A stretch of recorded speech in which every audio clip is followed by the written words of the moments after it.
Olá, última aula do módulo. Dessa vez eu estou fazendo aqui dentro, tá com um chuvisco lá fora.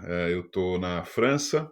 Na verdade, esse módulo eu estou fazendo por último, né? Os outros módulos eu fiz antes, mas esse eu achei importante a partir de umas conversas que eu tive com algumas pessoas e a recomendação de fazer esses contextos.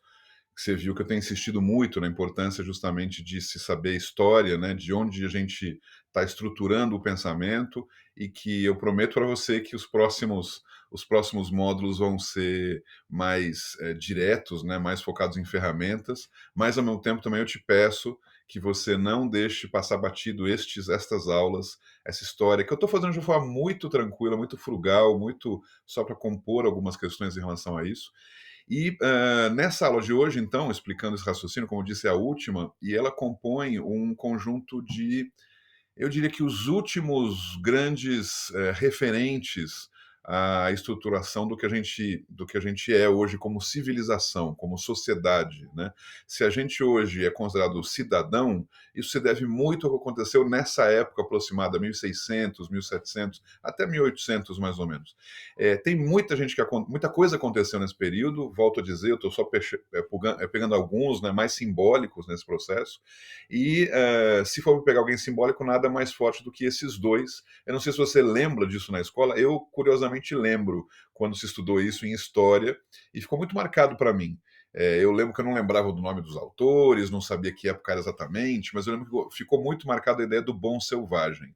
Esse termo que foi utilizado pelo Hobbes, né, ele justamente traz, perdão, pelo Rousseau, eu ainda hoje confundo eles depois de 40 anos, pelo Rousseau, ele justamente traz uma contradição, ou seja, cada um dos dois defendeu teorias absolutamente opostas. Eu vou então nessa aula explicar um pouco sobre cada uma delas. Vou passar também, de novo, como eu tenho feito, alguns links, algumas informações que podem ser úteis para você se você quiser aprofundar. Mas a ideia básica que eu queria trazer é que o Hobbes ele traz concretamente a ideia da importância do Estado como grande, que na verdade ele dizia muito como o monarca, né? Ou seja, como o rei, como o grande poder que cuida da sociedade, mantém então a sociedade em ordem e segura, porque na verdade o ser humano ele é por natureza um animal violento, né? É um animal que gera guerra e que então a sociedade, né, deveria ter um contrato social. Ambos utilizam essa terminologia do contrato social, por isso são chamados contratualistas, e que nesse contrato social existia um acordo que, ainda que a gente não goste muito do poder do governo, do poder, né, do rei, não que ele seja maravilhoso, não é isso que ele diz, mas que ele é necessário. Né? Isso então é a composição, ou seja, a antiliberdade, né? O oposto do que a gente está dizendo.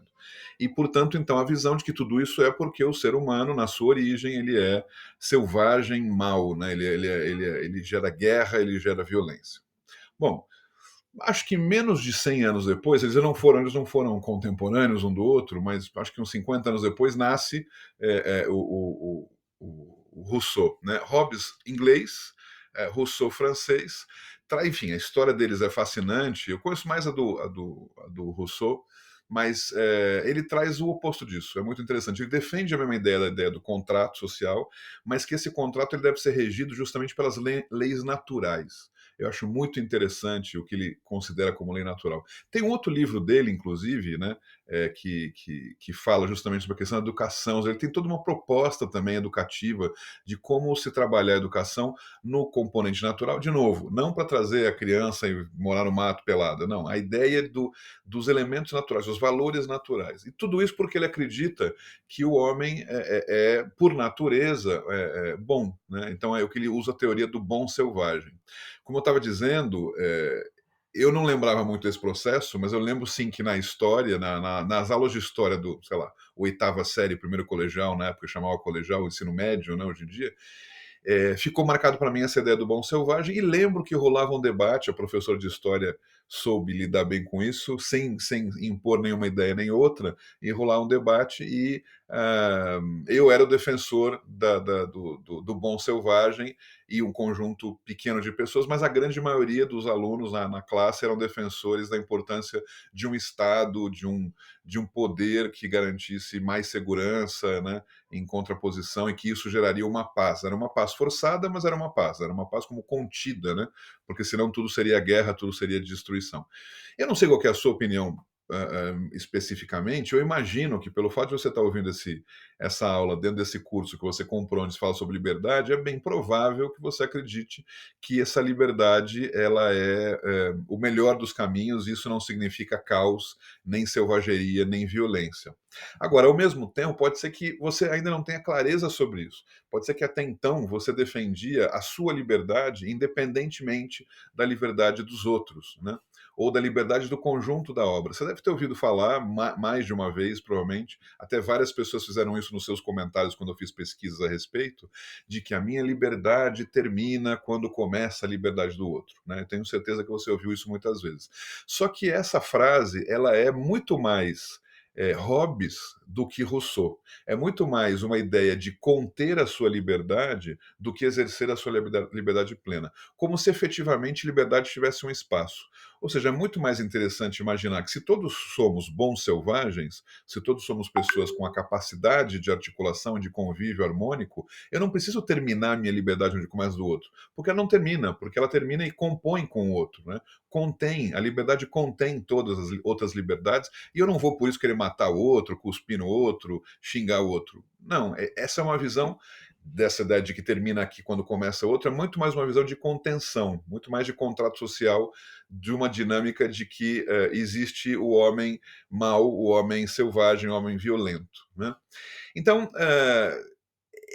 eu espero, né, que esse módulo inaugural, como eu disse ainda que eu tenha gravado ele depois, mas é um módulo, na intenção didática, é um módulo inaugural, que você possa, antes mesmo de pensar em você, entender que na sociedade, no conjunto da obra, no mundo, nesses últimos milênios, sempre existiu uma concepção de liberdade que não era única. Existiam várias concepções, mas se a gente fosse resumir, seria um pouco como resumir Rousseau e Hobbes. Ou seja, tem alguém, tem um povo, tem um grupo de pessoas que acredita que a liberdade ela é contida, ou seja, eu tenho que guardar, eu tenho que me resguardar, eu tenho que estar fechado numa determinada situação, porque isso, na pior das hipóteses, é até para me conter de que eu possa ser violento com o outro. Então é uma forma de garantir que as pessoas estejam nos seus quadrados, nas suas caixinhas.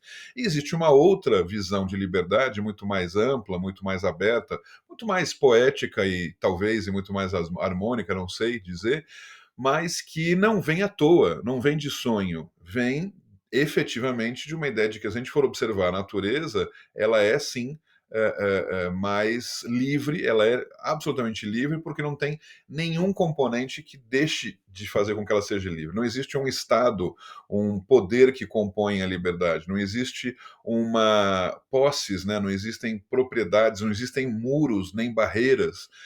A natureza em si ela vai ocupando de forma bastante harmônica, se a gente for conseguir entender como se dá esse processo todo, né? Aqui na França, até encerrando, nem ia falar nisso, mas fica divertido para finalizar.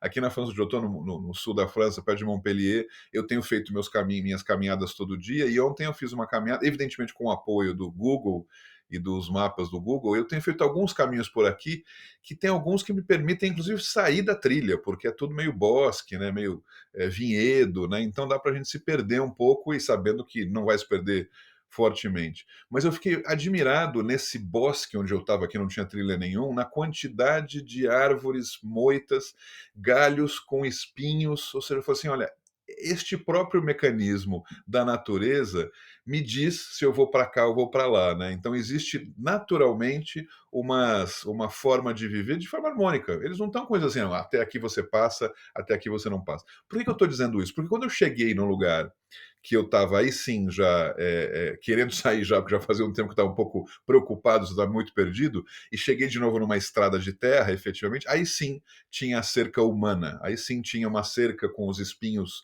feitos especificamente para separar o que, que é meu e o que, que não é meu, né? Então fiquei muito marcado com isso, ou seja, como a natureza também tem os seus espinhos, os seus mecanismos de defesa, mas nem por isso você não tem acesso e liberdade para poder passar para os lugares. Enfim, é uma certa liberdade poética aqui que eu estou passando para vocês, não era essa a minha intenção, mas reforçando, né, dizendo que, claro que a gente tem muito mais a estudar e aprender sobre liberdade, sobre muitos autores diferentes. No decorrer agora dos próximos módulos, eu vou falar menos de autores e mais de ferramentas, coisas concretas que possam ser úteis para você, como tem sido para mim e para outras pessoas que eu conheço. Mas que era fundamental que você entendesse, pelo menos, né, a gente raspou a superfície, né, em elementos, dividindo isso em grandes temas, né, em grandes momentos históricos, mas pelo menos você entendesse que essa discussão nossa, esse desejo nosso, meu, seu, de ser livre, não é uma coisa de agora, não é um desejo momentâneo, não é uma questão que tem a ver com a situação atual do país que a gente vive ou do mundo que a gente está. É uma resposta eterna a um momento lá atrás, voltando na primeira aula, quando saímos do paraíso, deixamos de ser livres e passamos a compor uma civilização, um outro jeito. Então, é uma forma de como é que eu posso ir voltando a ser livre, eu, e com isso fazendo com que o mundo como um todo também volte pouco a pouco a ser livre. Esse é o sonho, mas vamos começar pela gente. Próximo módulo, direto ao ponto, vamos falar sobre isso então. Espero que você tenha gostado desse módulo, faz comentários aqui se você quiser, ou e-mails, ou principalmente a conversa que a gente tem também, né, a cada final de módulo, todas as pessoas da nossa turma. Tá bom? Grande abraço, até o próximo módulo então.